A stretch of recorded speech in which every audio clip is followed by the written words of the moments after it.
the PowerPoint presentation we will make available to all of you. So by all means, of course, take some notes. And if you want to take photos of the screen, that's absolutely fine. There's a million ways of capturing the information. My email address is there. So if you've got any questions afterwards, by all means, email me. Yeah, and what I was beginning to say, that perhaps at the end of the project, we will have some final event in which we can really meet each other. And we don't know, it might be perhaps in Brussels, or even for some of you in Greenwich, if we have some travel budget over. I think the issue for us is, I mean, certainly we've allocated budget. And the question is whether we'll be able to travel easily enough. But if we can, and given that this project has got, we've got an extra 6 months now, we're desperately hoping that we can get all of you together, be it in Utrecht or Amsterdam or Lille or somewhere that's easy to get to, basically. Somewhere on the Eurostar line is the obvious place. And I hope that we can have a bit of an event where we can all sit down and talk and learn from each other and talk about what we've got from this process, really. So that would be really, I think, very useful. At the bottom there are two web URLs. So there's the sunse.eu, and at the moment that's the important one, and that's the one where you can access the toolkit, and it's fully functional and working already. Line 1 is, at least. Line 2 is soon to be launched. I'm just finalising the content for that now. And sunse.org is also going to be live. I think it might have almost gone live today. Lucy, have you got a comment on that? Is it live yet or not? It is live. It is live. So we've now got sunse.org live as of today. And that's the informational portal, but it's also the route to get to sunse.eu. So what we've had to do as a result of COVID is rethink some of the things we're doing. And we always planned to have sunse.eu, but we've suddenly realised we've got to do some other things. So we're sort of making it up a bit as we go along, but that's what running a business is like. So you've got those URLs, and I hope that they are useful to you. And we'll be posting, for example, things like the slides and the recordings on there. Yeah, this PowerPoint we will share after this meeting or tomorrow at the sunse.org. Fantastic. So if you want to watch things back or didn't make enough notes or something like that, you can watch it back there. Absolutely. Thank you, Lucy. Yeah. So what is Sunse? Well, Sunse stands for Support Network for Social Entrepreneurs. It's funded by the Interreg 5 Northwest Europe European Union funds, and it was the first social enterprise project to be funded by that particular authority. And we had to make a case about why social entrepreneurship was important and was going to be ever more important. And just bear in mind, this process started in 2017, so a long time before COVID. And I'm going to come back to that because COVID has obviously had a devastating impact on many things, but it's really reinforced our case, I think, that social entrepreneurship is going to be a very important thing moving ahead. So we're a bit of a sort of ahead of the time there. We've got 9 partners from across Northern Europe, and there's a map that I'm going to show soon to show you where they are. The funding for the project it's about €2.5 million between the partners, and we committed to do a certain, we had a number of targets that we have to do, and one of them is to build hubs and things, which we have, well, not build hubs, but to create hubs, which again I'm going to talk about in a moment. But of course, because of COVID, we've got these 7 hubs now and we can't use them. Nobody's allowed in any of them. So on the move, we've had to suddenly move from being a place-based hub model to an online digital model. And that's been a really interesting transition. One in a way that we've been able to make quite easily, because some of what we were planning to do was going to be digitally done anyway, but we've literally had to shift everything online because of where we are. And I actually think, and I'm going to say something more about this later too, I actually think that what we've created is more sustainable than what we started with, because the one thing about digital is it gives us digital access and digital reach to places that when you're place-based you could never do. So what we're hoping to do in the end is to actually have a hybrid model where we will have our hubs reopened, but we will also be then keeping this digital presence going, because one of the things we've got to do is create a network. And it seems to me, if you want a European network, the way to do it is to do it digitally, because in the evenings you can do things like this. You can have a glass of wine, you can do things together. We can keep it going as long as we want to keep it going. So I think so that's quite an interesting thing that's come out. The funding, if I just give you, again, this is a very long and complex document, but I've called it the levelling up agenda. And what we've seen across Europe now is inequalities within regions for all sorts of reasons. So in the UK, the southeast and London obviously are very wealthy areas, often not at the expense of other parts of the country, but other parts are not as wealthy, and in fact the gap is getting bigger. I don't know that much about the Netherlands, but I'll guarantee that Amsterdam is similar. I'll guarantee in Northern Ireland, Belfast is not the same as anywhere else. And in France, Paris is very different to other places as well. So we know that the political centres tend to be well off, but around those areas, then you're getting areas relatively falling behind, and that creates all sorts of problems. Social problems, but also geographic ones, because we've got areas now that are not easy to get to, but they're important areas, and we need to do things in those areas that actually revitalise them and give them another lease of life. And again, I'm going to say something about that later. I really want to make this point that, you know, I'm a very competitive person, but I'm also very collaborative. And I think that the new economy that we're going to see moving out of COVID is going to be one based around partnerships, collaborations, and new ways of doing things. Because I think partnership brings huge value to both the beneficiaries, but also the people delivering. And basically, you do things that you're specialist in, and you work with others who do other things that they're specialist in. You don't try and do everything for yourselves. So I think that this, if we can start to set a network up where you work together across borders, where you add value to each other in your projects, you know, that's one of the reasons of having a network. You can understand what others are doing and work out whether you might be able to help somebody else, and indeed they might be able to help you. So partnerships, I think, are going to be a very important part of developing this futuristic economic model. Einstein said 100 years ago now, or 90 odd years ago, you know, if you do what you've always done, you get what you've always got. And my question to that is that sufficient? And I think we're beginning to see now that it isn't. We have to do things differently. And the problem is that sometimes when you really have to, you will start to do things differently. But none of us like doing things differently until we really have to. So sometimes we put the day of judgment off, and we hold on to the past without looking ahead and moving to the future. So I think that one of the things that that COVID has shown is that, you know, if we continue doing the things that we've always done, if we don't start to make our own PPE, if we don't start to make sure that people have got access to food when they need it, blah, blah, blah, then if we keep going down that road, we're going to have these problems again. So we've really got to work out, I think, how we get around that. The vaccination thing is actually quite interesting to me, because it's pretty clear, you know, that we're developing these vaccines and there's still quite a lot of people who are very nervous about taking them. So I think it's local communities and faith groups and things are the ones that can actually talk with trust to the people that need to understand better what's going on. And I think that we need these conduits to these groups to actually make those influences. And it's people like yourselves that might become that conduit. How do we get people who are very unsure about vaccines because possibly of difficult past histories? And suddenly we need people to have them because we're all in this together. And unless we're all vaccinated, the problems continue. But if people don't want to because they don't trust it, we have a problem. And I think that we've got to find a bridge between the need to be vaccinated, but also the willingness to be vaccinated. And that bridge will almost certainly be through local people who know the individuals and can advocate and negotiate and persuade people that actually this is a good thing to do, just as one example.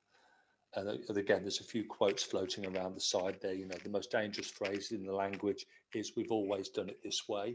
That's absolutely true. The bottom one about Einstein saying, you know, if you oops, sorry, go back. The one, so I can't, let me move this across. Here we go. insanity, the definition of insanity is doing the same thing over and over again and expecting different results. You know, I think that that is absolutely something worth thinking about. If we keep doing what we've always done, if the results you get out of that are fine, that's okay. But if they're not okay, then you need to do something differently, and somebody actually needs to make that happen. So what are our? So I'm just wrestling here with the. I want to do it. If I do it like that, so I'm just trying to move all the images out. So there, that's better, right? So what are our aims and objectives? So the first aim and objective is to address regional, sub-regional and community inequalities, looking at the gaps and the issues of our time. And I put that there because, of course, for social entrepreneurs, that actually is probably the fundamental driver. Most of you will somewhere in your own personal missions have inequality and personal issues and challenges coming out of inequality at the heart of what you're thinking of doing. I think we work on, I'm going to talk in a slide's time about market economies, but we need to make sure that we understand where the market works, that's fine, but when the market doesn't work, we really need to identify that it's not working quickly. And then we need to make sure that we've got a model that can step in where the market doesn't work. And if we don't do that, then we will get social and economic impoverishment. And in turn, that will lead to political problems. So there's lots of reasons why we need to make sure that people's standard of living is sufficient and adequate, because if don't, you'll get lots of other problems down the line.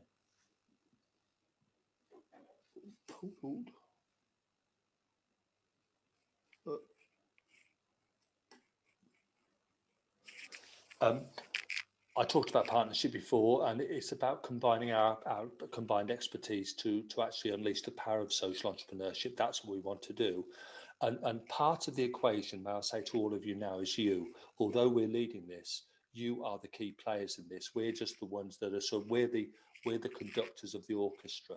You're the violin players, the cello players, the trombonists. You're the ones that will make the music happen.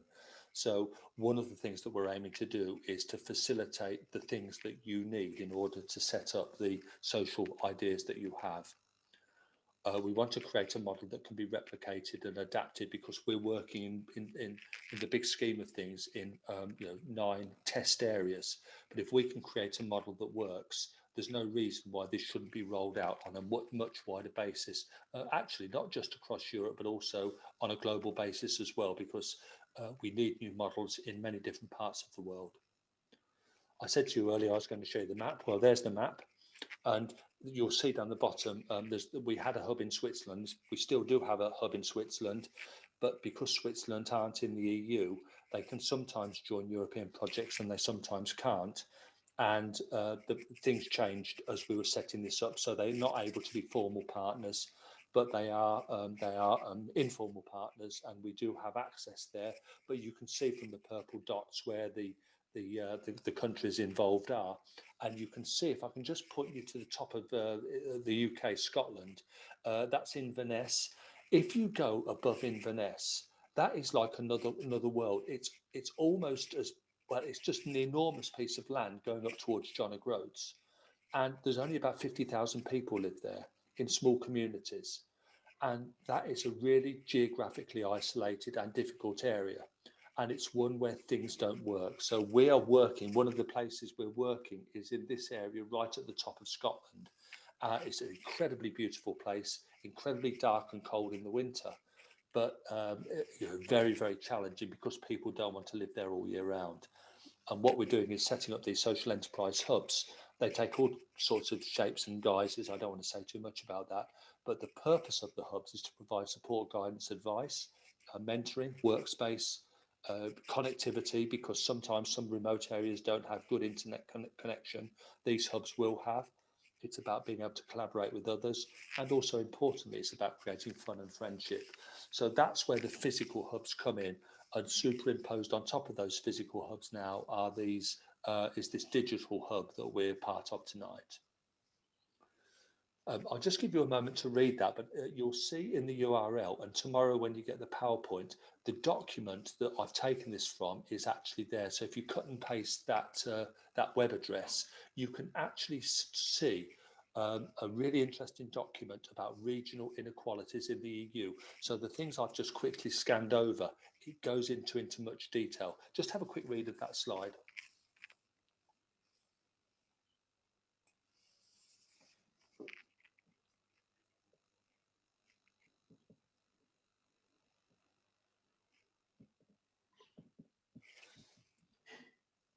So picking out some key words, it's talking about, what is inequality? That's the first question to ask on this. And it can be income inequality, it can be economic inequality, but also it's just not being able to get basic services. So, for me now, a massive inequality is not having access to the internet. If you don't have access to the internet, it really is almost as bad, if not worse, than not having access to electricity. And for example, I would never now move to a house that doesn't have good mobile 4G or internet connections, because my life evolves around that. So if you haven't got that, and if many people think like I do, then these places that are geographically isolated are just going to get depopulated over time, because people will not live there. So one of the things we do have to do is to get good quality broadband into all of these areas, and that will become one of the critical parts of reducing the inequalities, because one of the things I'm sure many of you think about is, if you want to deliver new services in a social way, many of those services will, to a greater or lesser extent, depend on access to the internet, be it through websites, social media, other communications that you might set up. And your business models probably are going to be much more based around digital connection rather than office and place-based connection, or a combination of both. So that's just one example of the sorts of things that really does exacerbate inequality.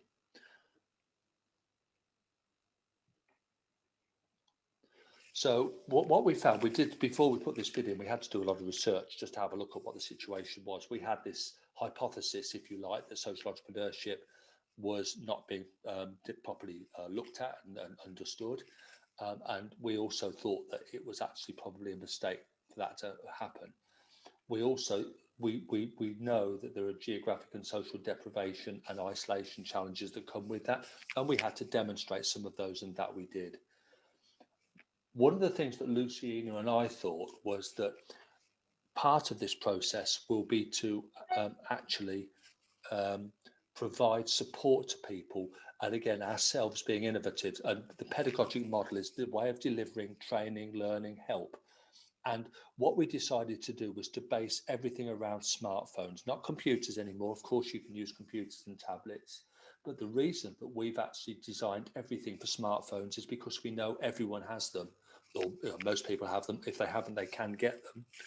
And also, they can use 4G, 5G in the future, as well as Wi-Fi. So places that haven't got Wi-Fi, they theoretically can do it using 4G. So we've based our learning models around smartphones in order to give wide access. And there's my 5A model. So what we aim to do is to provide anytime, any place, any pace, accessible and affordable access to our support and training. If people want to go into a centre, they can, but they don't have to if they can't get there. And that was lucky for us, because having built that in and COVID coming along, we're in a relatively good place. We've also made the decision to base our support line using short videos. We're not making it text-based. We've put the short videos on a YouTube channel. One of the massive advantages of that is we've got auto translate, so into 40 different languages, and it's around about 95% accurate. People can watch these videos and put subtitles in of the language they choose. They can change the viewing speed options if it goes a bit too quickly for them. And that, I think, gives very, very good access to anyone that wants to do this. And every video that we put has a practical activity linked to it, and that practical activity will be very much linked to developing your business idea. So it's individualized to your idea. So we give you some content and say to you, go away and think about that content in the context of the idea you have. You write those things down, and by doing that, when you get to the end of the journey, you'll have the outlines of a plan. One of my great dreams is, at the moment, it's us delivering information to you, but I'm really interested in the whole concept of co-creation. And what I really want this website, the Sunse website, to become is effectively a video wiki where we update it all the time. We put your little case studies on there, video case studies of what you're doing, what you've learned, what you'd like others to know. You can use it to promote what you're doing as well. So what we're going to do is to effectively create a video-based Wikipedia based on social entrepreneurship. And it'll be using your very live case studies to do that. So you will be the ones that start to create the content that goes on this that others can benefit from. It's got the benefit, of course, then of being able to be changed and updated quickly and easily. I just ought to say, I have made the decision beyond the project, the two universities are going to maintain this. And I'm not just going to allow anyone to put anything on the website. I am going to curate it because I want to keep some control of the quality. I've got no interest in sort of censoring anything or anything like that. But it's just a question of making sure that it's properly managed. And the only way to do that at the moment is to sort of manually curate it. But that will be a relatively easy process. It'll be you sending me a WeTransfer link with a video on, and I'll just quickly look at the video and make sure that it does the things we need it to do. I'll put it onto the YouTube channel, and then others can look at it as well. And what I hope that this will then do is create a value-adding network of social entrepreneurs. So it'll be an online network, and periodically you'll perhaps all get together and meet somewhere. Say, hey, fancy coming to London for a weekend? And you get together, or fancy going to Amsterdam, or fancy going to Lille or Paris or wherever else. This slide is one I've only added in today. I just suddenly thought, I just wonder how many social enterprises there are. Now, I want to give an absolute health warning on this, because one of the challenges is that different countries have different definitions of what a social enterprise is. So I don't want you to compare all of these numbers with one. For example, in Holland, there are 6,000 social enterprises, population of 20 million. The UK population of 65 million, there are 500,000 social enterprises. I don't want you to think that the UK has got a lot more. It's just the way I think that we code them at the moment. But the point I wanted to make is that there are a lot of social enterprises in Holland, France, and the UK. 500,000 in the UK, nearly 100,000 in France, and 6,000 in the Netherlands. 6,000 is a lot. And one of the things that we are looking at as a project is trying to redefine and get some commonality about what a social enterprise is.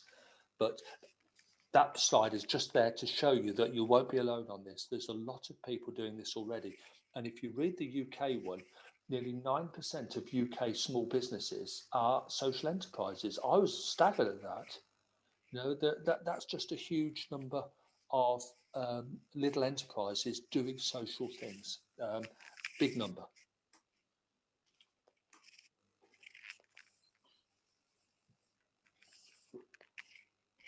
Okay, so I've talked a little bit about sort of markets, things. I'm an economist. And at one extreme, you've got the capitalist free market, and that's what the European economy works on. We are a capitalist free market.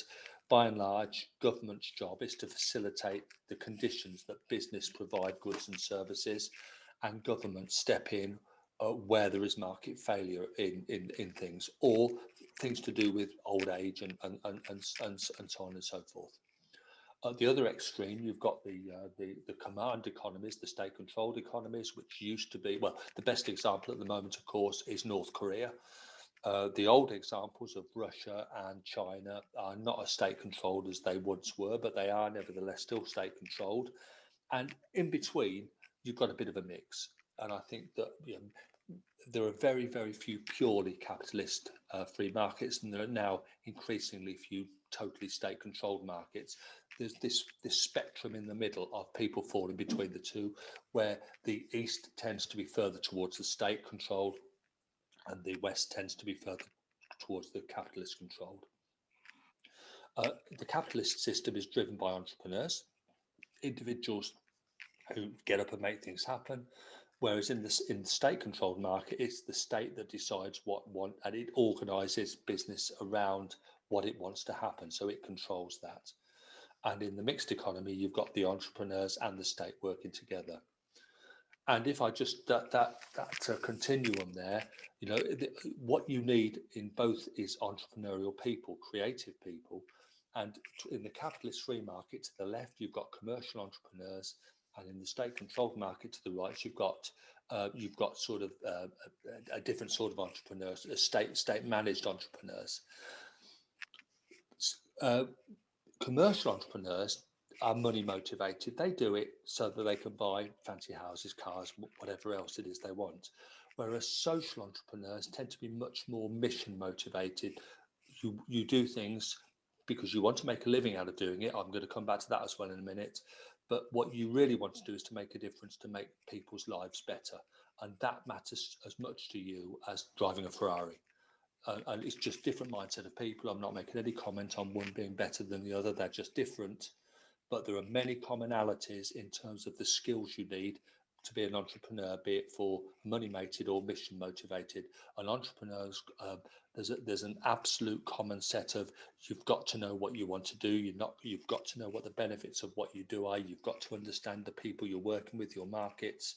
You've got to understand how to run a business, otherwise it won't survive. So I think there's more in common than there is difference.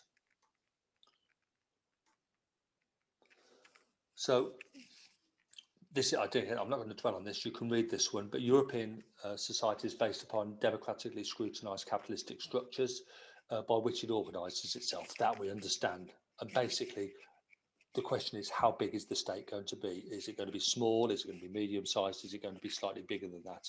And everyone's wrestling. And of course, with COVID, the state has suddenly become bigger everywhere out of necessity. But I suspect beyond COVID, it will start to shrink again. The role of the state will get smaller. But my question then is, what happens when the state systems, the market mechanisms don't work? Who or what intervenes? When do they intervene? Where? How? Why? How do they know? And that, I think, is a really important bit that gets lost. And it's very often we only realise that something isn't working when there's already people suffering quite badly as a result of something not working. So I guess one of the questions is, how do our eyes and ears tell us quickly enough that something needs doing before it becomes a big problem? I guess I could put the question the other way. Does it have to be a big problem before anyone cares? And I hope the answer to that is no. I sometimes fear that it might be yes, but that, I think, is something for you to think about. Do you need to make interventions sooner rather than later if you can? Because sometimes you can actually preempt problems by nipping them in the bud.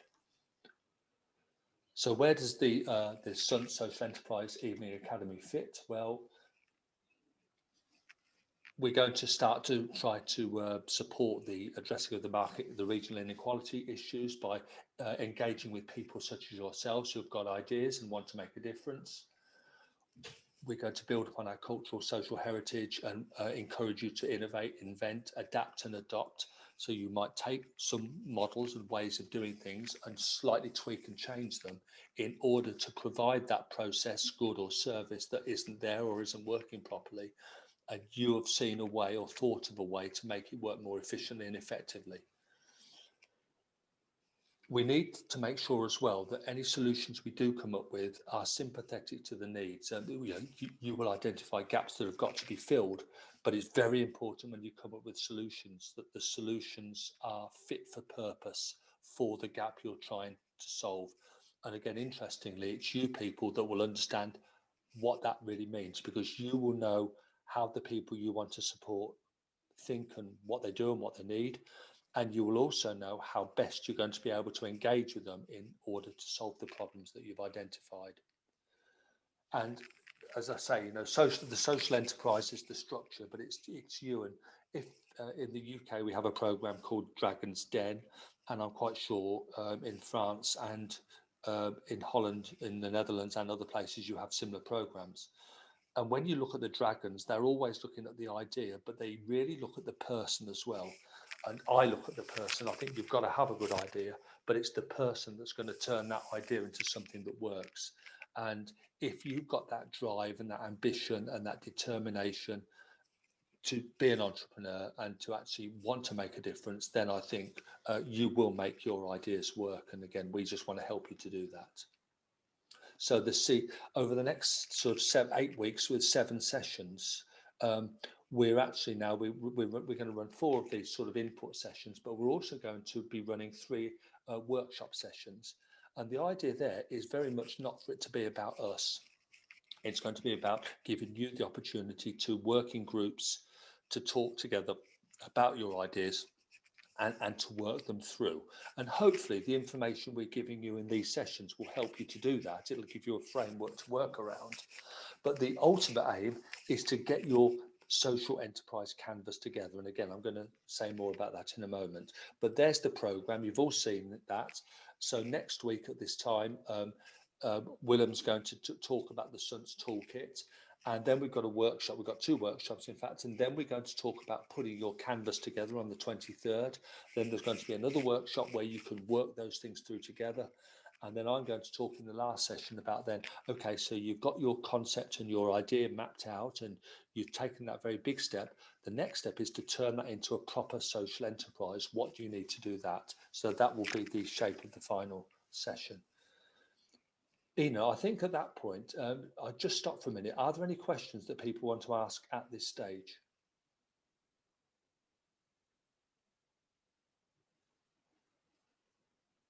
If there are any, you can also use the chat room, the chat, and also somewhere in the middle, if you think you have a question, just pose it there, and then we can. At the end of this lecture, there will be a Q&A possibility. Absolutely, absolutely. Okay, so again, just sort of moving on. So the godfather of entrepreneurialism was a guy called Joseph Schumpeter. He was an Austrian. He was an academic, Harvard academic, and after the First World War, when Austria were on the losing side and their economy was firstly decimated by the war and secondly by the Treaty of Versailles, they suddenly realised if they're going to rebuild the Austrian economy, they've got to do it differently. And this guy, Joseph Schumpeter, in his academic life, had talked about how economics had got something wrong. And I just want to talk to you about that. If you look at page 1, chapter 1, paragraph 1 of any economics textbook, it talks about the factors of production. And the 3 factors of production it talks about are land, labour and capital. And I'm sure that you're all familiar with that. What Schumpeter said was, actually, they of themselves are not enough. What you really need is the 4th factor of production, something he called entrepreneurs. And it's a French word meaning people who undertake to do things, make things happen. And so he said the 4th factor of production is entrepreneurs who will mix the land, labour and capital into a different brew in order to come up with something that's different and needed. And he said far too much of economics was around land, labour and capital, and far less was around the people that do things with that. Now, I think that's a really interesting thing because 100 years on, I'm not at all sure that we've actually moved far enough in that direction, because it's these people yourselves that are the ones that make things happen. Without you, we can have as much land, labour and capital as we want. Nothing will happen because nobody will do anything with it. So the question then is, how do we actually help entrepreneurs to do the things that we need them to do? And that's part of, we're talking here about social entrepreneurs, and it's the same principle. We need to inspire you and help you into action so that you create and can add value in ways that you think need adding. He talked about the concept of creative destruction through innovation. And if I just give you one very simple example, when I was writing my thesis up in 1981, I had to use a typewriter, not a word processor. It was a nightmare. If you made a mistake, you had to retype a whole chapter. As soon as word processors came along, nobody was going to use typewriters ever again. And so, the word processing, the digital computing industry has started with WordStar and WordPerfect and those early DOS-based word processors. Those companies that developed those things disrupted the print market. And of course, now we see how that plan plays out. I read the Times every day. I don't go and buy a paper copy of the Times. I have it delivered to my phone. So, I read it in different ways. So we still need journalists, but we don't need them doing things in the way they used to do things. So entrepreneurs create disruption. They make things happen.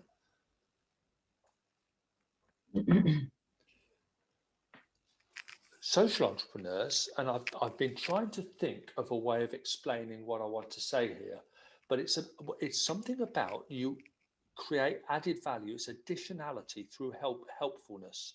Social collaborators, social entrepreneurs, I see as they are disruptors, but they're collaborators. You work with others in different ways. So you've got to do the same things as these disruptive commercial entrepreneurs, but you're doing it against a different background, and you're doing it against a background of not that something necessarily you can do better. It might be that you're doing something that doesn't exist at all. So you're actually filling a gap that's just a void. So it's the additionality through helpfulness. I just thought was quite a nice term for that. So the definition of social enterprise from the UK Department of Trade and Industry is quite an interesting one, and the highlighted bit: a social enterprise is a business with primarily social objectives whose surpluses are principally reinvested for that purpose in the business or the community. So it's about where you put the surpluses rather than being driven by the need to maximize shareholders' profits or owners' profits. So it's not saying, I just want to say this really loud and clear, it's not saying we don't want you to make profits. Profit is not a dirty word. It's saying that when you do make profits from your work, you reinvest that to further the cause that you're working with. It's not about giving financial benefits to those that have invested. Sorry, let's just go back one slide. My own definition on that is it's about a value-adding entity, often operating in areas of market failure that we talked about, which is future sustainable and viable, measured by multiple bottom line metrics. And I've emphasized that future sustainable and viable. I think it's really important that when you set a social enterprise up, that you're not just creating a one-hit wonder, that you're creating something that can be there for a very long time. And again, I'm going to talk about why in a minute. And I don't just want to measure it by profits, but its other impacts. And one of the challenges that you'll be given when you're putting your canvases together is what impact will you have on the people, the beneficiaries that work with you, but there may well be other impacts as well. For example, if you can get homeless people off the streets, it creates not just a better life for those that are not on the streets now, but it also means that people walking around the streets don't feel threatened or whatever they might feel when they see lots of people sleeping in shops, shop windows and so on. So I think there's lots of impacts here that can be measured. They're not all monetary measurements, they are societal impact measurements. And you need to be thinking all along about what is it that you want to be measured against? What is it that you're doing that makes a difference? And if somebody says to you, okay, you're doing all this stuff, so what? You've got to be able to answer that question very, very clearly, very quickly and very succinctly. What is it you're doing that makes it worth doing? And if you can do that, I think you'll do well. And then again, I've just added this today. So I think a social entrepreneur needs a big heart and a hard head. So you're going to be big-hearted because you want to improve the lives of people and you want to make a difference in that way. But that's not at the expense of not being hard-headed. Because if I just say to you now, if you're not hard-headed, if you're helping disadvantaged groups who have probably been let down by society before for whatever reason, if you then go and help them and then suddenly you have to stop helping them for whatever reason, it almost puts them in a worse position than when they started because they've had some help and then you pull the rug away from under their feet. So I think it's almost more important for social entrepreneurs to have sustainable models because the impact of what you do failing is so great. And you really must think long and hard. And one of the reasons for us running these think courses is we want to say to you, if there's one message I want to leave you with, it's great to have a good social idea, but I want you to be able to run that social idea in a business-like way where you do make enough income and you do make profits that you can reinvest to do even better what you want to do. And to achieve that, you've actually got to use business skills. And I don't want you to think that just doing good is about practical things. You've got to do it in a very well thought through, sustainable way, where you've thought through the logistics of supply, of cash flow, and all the sorts of things that go on in a business. And that indeed is what the Sunse canvas is about. So our toolkit is absolutely there to help you to do that, because we also know that many would-be social entrepreneurs, not business studies students, you've come from other disciplines, you don't understand the language of business, but you do see problems. So what we're now trying to do is to give you this business framework to enable you to transfer your ideas into sustainable business realities. So I really don't like the word not-for-profit. So sometimes the third sector, as it's also sometimes called, is called the not-for-profit sector. And I have to say, it's a phrase I really hate. And whenever I see it, I pick people up on it, because I absolutely want social enterprises to make a profit. If you don't make a profit, you probably won't survive. And then you'll let people down, as I've just talked about. You've got to be sustainable, otherwise you create many vulnerable losers. And I like the phrase profit for purpose. And I think if I can say to all of you now to go away from this session to remember, profit isn't a dirty word per se. You make profit and you use it purposefully to help even more people, or help the same number of people in even more meaningful ways. That I think is a much better phrase, profit for purpose, if I can leave you with that one. So this is again just a very quick slide. So target market, I'm sorry, I've pinched that off one of my other presentations, and really it's the market here. It is a market you're going to be working with. You're going to identify a beneficiary group, people who need help. And it's a rather crass word to use with, for example, homeless people. We don't want to think of them as a market. So I just use that in the sense of that's your target group of people you want to work with. And you are the person that needs to understand how those people work, what they need, how they think, what they do, where they go, all the sorts of ways they live their lives. You are the one that needs to understand that, because it's only by getting into the mind of the person that needs help. So I'm just going to let someone in, bear with me. It's only by getting into the mind of that person that you can actually design products and services that are fit for purpose. And if I can just say here, when you're putting your canvases together, when you're thinking through your business idea, don't just think in terms of features and functions. They can be important, but they're only useful if they do something useful. So if somebody came along and said, we've got a better spreadsheet, it's got another 1 million functions on it, you wouldn't care, because you only use 2 or 3 of them anyway. So that's just more of the same. What you've got to identify is what the real core benefits that this person needs is, and how your product, service or process will actually provide those benefits that might not be there already. So you've got to get into their mindset, and that means you've got to know them, you've got to have talked to them, you've got to have listened to them, you've got to understand what their issues are, and so on.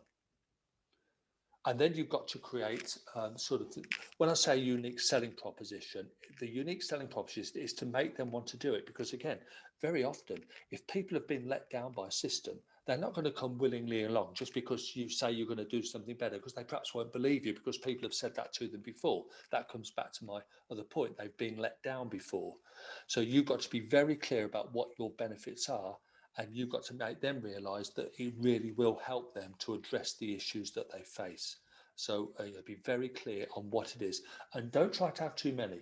You can't change everything for all people. Be very focused on the groups you work with. Start small and get bigger, and don't try to do too much. It's better to do a few things really well than a lot of things badly. Okay, so stay focused.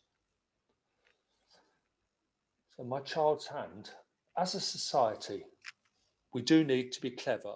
You are the clever people. You are the ingredients. You are clever by definition because of where you are. Critical in the sense of to think critically. Don't just believe everything that you've seen. Don't just assume that because something's always been done that way, it can't be done better. Be critical in the academic sense, critically that we can do things better. you must be confident, because if you're going to deliver a product or a service, if you're not confident in it, nobody else will be. So you can see where this is going. I want you to be curious, because being curious means you're finding things out. Don't think you have all the answers without investigating and looking in further. If you look in and get inside people's minds, I'm quite certain that you'll find things out that you never expected to find out. And your solutions need to be creative. There's no point just recreating what other people are doing. So there's 5 C's there. It's about cleverness, it's about criticality, confidence, curiosity, and creativity. And if you can fuse those things together, you will start to come up with, I think, some good solutions. I'm not a great lover, and Schumpeter wasn't. You know, if you're an entrepreneur, you're probably not a conformist. Funnily enough, conformists don't find it very easy to fit into big organisations very often. You know, I've had that problem myself. I'm not a conformist naturally, and I don't think that's a bad thing. I've learned as I've got older to moderate my non-conformity, but I always challenge about whether we can do things better. But what I would say for you is that what is really important is that you're caring. And I think that one of the key attributes of any social entrepreneur is that you will be caring of what you do and those that you're working with and want to help. You care about them, you care about people. I was at a conference a few years ago and somebody said this to me, and I thought, and it's resonated, which I want to share it with you. Nobody cares how much you know until they know how much you care.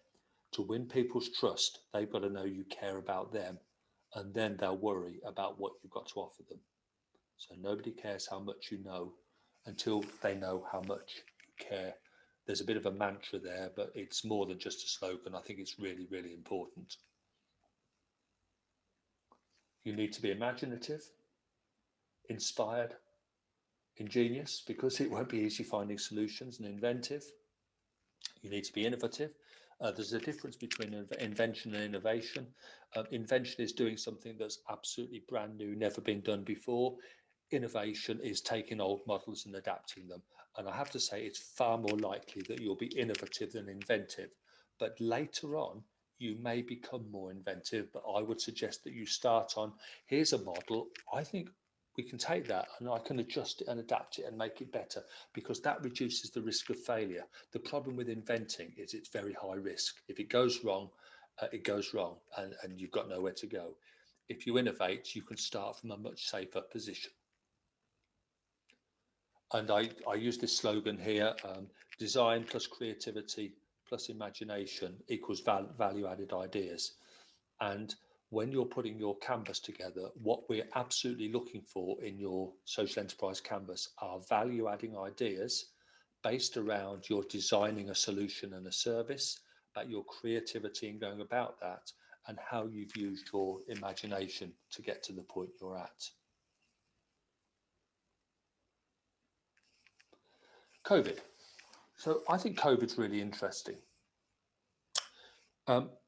If you lived in Bangladesh or Pakistan or much of the undeveloped world in huge swathes of Africa, catastrophic events happen all the time and nobody really cares. You know, you see the odd thing on the evening news, but nothing more than that. You only see something on our news when it actually materially impacts on our own societies. We don't really know what's going on in those places, and you know, I sometimes think we probably don't want to know, which is a sad state. The point being, since we had catastrophic event, the big catastrophic events for Northern Europe have been wars, and we actually haven't had a terrible war in the European Union area since 1945. We've obviously had other wars in Europe going on with mass genocides and things. So I don't want to demean those, but we're not used to catastrophic events, and it's almost something that doesn't happen to us. COVID has challenged that, because we've suddenly realized that all the ways we do things and all the things we've taken for granted, you've only got to have one pandemic and it takes away everything that we've got used to. And all of us in this session tonight are impacted upon, probably negatively, by COVID. But I do want to take some positives as well away from that.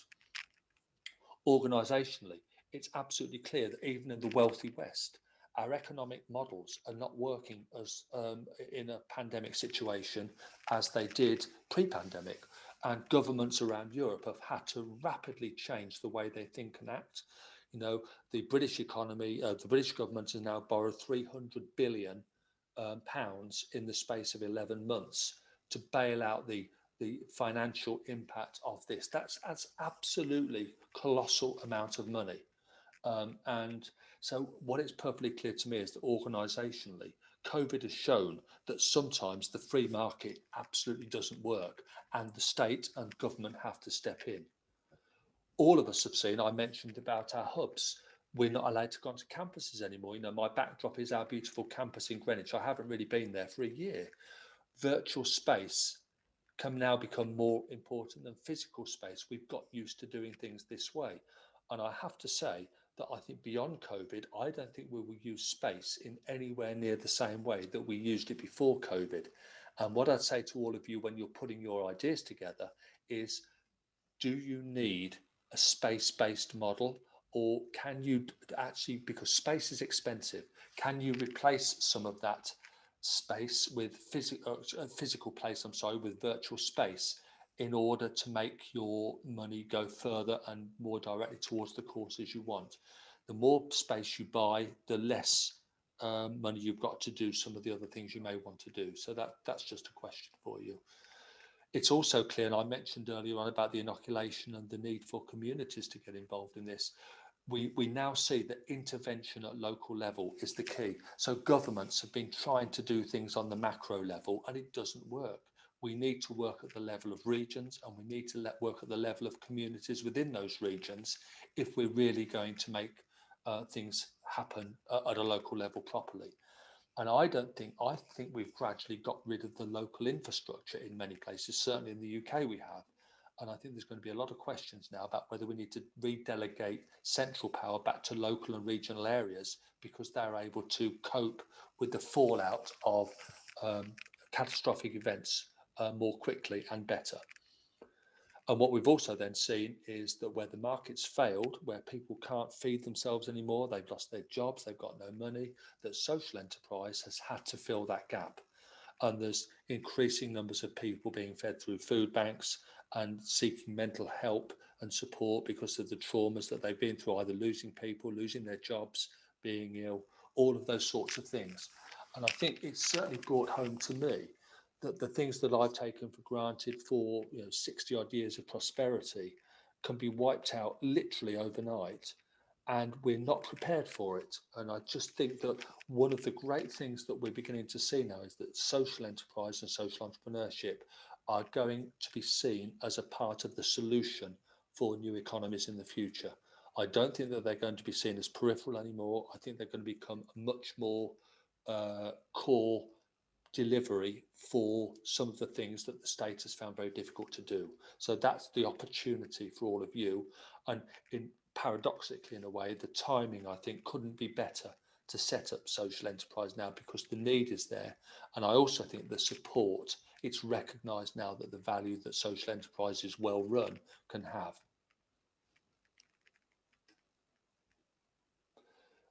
Again, I'm not going to dwell on this one, but our Sunse Toolkit. So I talked to you before about developing the heart and the head, and what we've actually done is created 9 modules of work where we take you through these questions. What's a social entrepreneur? We take you through what's your idea, where's that idea come from? There's an activity. Have you tested your idea to make sure it really is a good idea? There's a structured approach to this. You don't have to do it in any particular order, but there's probably a better way of doing it than not, but you'll see in a minute that that's not the case. But the first line of our metro is to actually take you through this journey, where at the end of it, you will actually have a clearly identified business canvas. So if somebody says, what's your idea? You will be able to tell them what your idea is with substance and meaning. It won't just be sort of a mass of words and no order and structure. It will show that you've thought it through. And the way we've done it, and this is part of Lucy's, she's done a fantastic job designing this. So we're trying to think about, I talked to you about getting into people's heads. How do people work? And we were talking about this journey. we want a social enterprise journey, and we happen to be meeting in London. And we came up with this idea of using a tube map. And what we've actually done now is created 2 lines, blue and yellow. So we've got Piccadilly and the Circle line, as it were, if you're in London. And they're the main lines. And then we've got sub-lines running off them. So there's the identity line, and there's the creativity line, and there's the discovery, benefits, value, and so on and so forth. The one beneath is going to be line 2, and that's where we're going to have, that's the business planning line that we're going to roll out soon. And you'll see the pink line at the top is the activity line. And for when you've gone through these stations, and every station, there's a little video clip. And when you've watched the video, there's a little activity, and it's all brought together in a workbook. And when you fill this workbook in as you go along, by the time you get to the end here, down on the transfer line at the very top there, you've actually got your canvas created as you've gone along. So it's activity-based learning. It's us giving a little bit of practical input. It's you doing something we hope to stimulate your mind. It structures your thinking, and you're going to end up with a canvas that you will be able to talk about with one of the hubs or one of the universities involved. You know, we want to help you with that.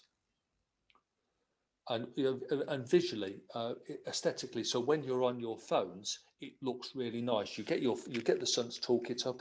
You get the top line coming up, and you can literally just press your screens, and you can play a video. And Willem's going to demonstrate that next week. I think because of time, I'm not going to go into that tonight. What I would say to you is, all of you just need to go to the sunse.eu and play with it. Willem will take you through in much more detail on the session next week. And that's what your canvas is going to look like. And if I could just say to you, this is where I want to go into analog mode. I suggest that you stick probably 2, 3, or 4 pieces of A4 together for each of these blocks. And then you put them on a wall, and you get some Post-its. And when you start answering the questions, write something on a Post-it, stick it on the canvas bit. And then you can move them around, or you can duplicate them. And what you get is organically, you get your canvas taking shape based on Post-its. And when they're all in the place you want them to be, you can take a photo of it and you can send it to us. So it gives you that flexibility. There's some things, I've tried to do this electronically, and I'm an electronic person. It didn't work for me. This is something I have to do analog. I have to do with Post-its, but I can then capture it digitally and do the things I want to then. So what you're going to be doing is filling in each of those cells. So at the end, we can see that you've thought about all the questions that you're going to need to think about. Now I am just going to try this. I've got no idea whether this is going to work. So if I click on this, because it's not on my, can you see that? No, Chris, I shared the link in the chat. Right, fine, thank you. Okay. So everyone can copy paste that, and that's fine. I'm not worried about that now, because I don't want to dwell on this any longer. This needs to now close. Sunse.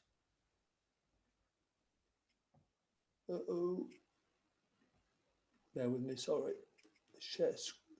Resume share. There we go. Sorry. Okay.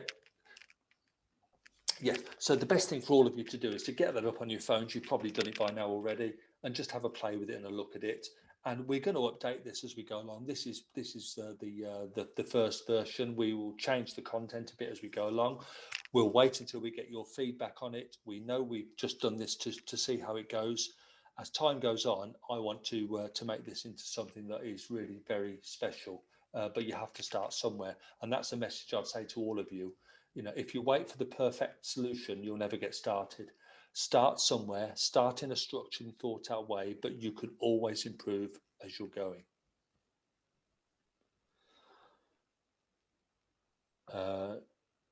Nothing I want to say on there. And there we are. So that's all I want to say, really. I hope that's useful to you. I've tried to give some context to what the project is, to how our thinking is. And if you can translate some of the things I've said into your idea, I think that that's a really good first step to get you on this. You want to be a social entrepreneur. You want to make this your job. You're going to make it a living. You want to be able to pay yourselves to do it, because otherwise it won't be sustainable. and you want to make it hopefully into a scalable model that is so good that you can grow it in lots of other ways.